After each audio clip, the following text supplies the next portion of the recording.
चलिए समझते हैं आज दूरी, चाल और त्वरण, ये तीनों चीज क्या है। देखिए इन तीनों चीज को समझाने के लिए जो हमें एक चीज समझानी पड़ेगी वो है निर्देश फ्रेम। अगर आप निर्देश फ्रेम नहीं है आपके पास तो आप ना तो दूरी बतला सकते हैं, ना ही चाल बतला सकते हैं और ना ही त्वरण बतला सकते हैं। तो देखिए निर्देश फ्रेम क्या है, तो निर्देश फ्रेम है कि जिस जगह को आप आधार बनाकर दूरी बतलाते हो। जैसे अगर मान लीजिए ये टैब है, तो यहां से अगर कार की दूरी पूछी जाएगी तो 5 सेंटीमीटर है, तो इस कार की जो दूरी हो जाएगी यहाँ से टैब से ये 5 सेंटीमीटर हो गए। लेकिन कभी टैब यहाँ आ जाएगा आधी दूरी पर आ गई, तो यहाँ पर 2.5 सेंटीमीटर। कार के बीच की दूरी कितनी है, टैब और कार के बीच की दूरी 2.5 सेंटीमीटर।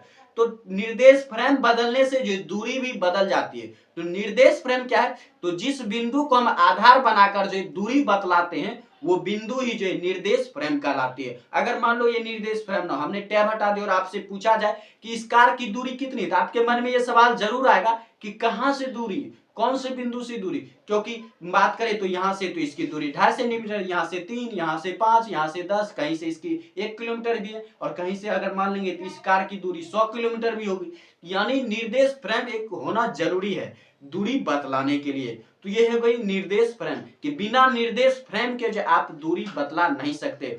उसके बाद चलते दूरी क्या है, तो दूरी देखिए किसी भी जो दूरी जो ये लंबाई है, दूरी क्या है, दूरी जो लंबाई है, लेकिन ऐसी लंबाई जो वक्र भी हो सकती है। क्योंकि सड़क की लंबाई तो यानी सड़क की लंबाई यानी सड़क की दूरी, सड़क की लंबाई यानी सड़क की दूरी। और सड़क होती कैसी, सड़क सीधी तो होती नहीं, सड़क देखिए टेढ़ी गुची होती है, तो टेढ़ी गुची भी हो सकती है। तो दूरी में जो वक्र भी शामिल होता है, वक्रीय लंबाई भी शामिल होता है। तो दूरी में जो वक्रीय परिधि भी शामिल होता है। लेकिन वहीं पर एक चीज होती है विस्थापन। अगर विस्थापन पूछा जाए कि विस्थापन और दूरी में अंतर क्या है, तो दूरी में वक्रीय लंबाई भी शामिल होती है, लेकिन जो है विस्थापन में एकदम सीधी लंबाई होती है, 90 डिग्री पर लंबाई। जो लंबाई 90 डिग्री पर होती है, एकदम सीधी होती है, एक बिंदु से दूसरे बिंदु के बीच जो है एकदम सीधी दूरी जो होती है, लंबवत दूरी होती है, वो विस्थापन होती है। लेकिन दूरी की बात करें तो दूरी जो है वो वक्र भी हो सकती है, जैसे सड़क की दूरी यानी सड़क की लंबाई। तो दूरी आप समझ गए। उसके बाद चलते हैं वेग समझते हैं, यानी इसको चाल भी बोला जाता है। वेग और चाल एक ही चीज है।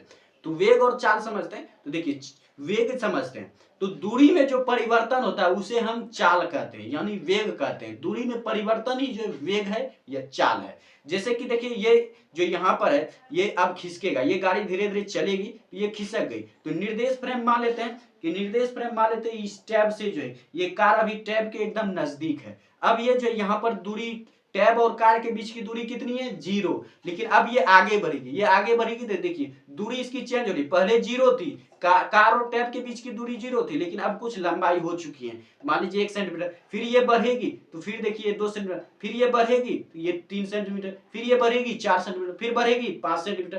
तो इस तरह से दूरी जब बदलता है, तो दूरी जो बदलता है, जो समय के अनुसार जो दूरी बदलता है उसी को हम क्या कहते हैं, उसे हम कहते हैं वेग यानी चाल। जब समय के अनुसार दूरी में बदलाव आने लगता है तब हम उसे चाल कहते हैं यानी दूरी कहते हैं। जैसे हम यूज करते हैं किलोमीटर प्रति घंटा, जैसे ट्रेन 60 किलोमीटर प्रति घंटा चले, इसका मतलब क्या है, मतलब है कि 1 घंटा में ट्रेन कितनी दूरी जा सकती है, 60 किलोमीटर जा सकती है। यानी समय के अनुसार जब दूरी बदलने लगता है तब हम उसे चाल कहते हैं। उसके बाद आता है त्वरण, कि त्वरण क्या है। देखिए त्वरण क्या है, दूरी बदला तो वेग बन गया, जब दूरी बदल गया तो वेग बन गया, और अब जब वेग बदलेगा तो वो जो है त्वरण बन जाता है। यानी कि ये कार चल रही है, ये मान लीजिए ये कार एकदम स्पीड में, और कार स्पीड में ये 60 किलोमीटर प्रति घंटा की रफ्तार से कार चल रही है, लेकिन अचानक इसकी स्पीड बढ़ा दी जाए, 60 से 70 किलोमीटर प्रति घंटा कर दिया जाए, तो ये चाल इसका चाल बदल गया।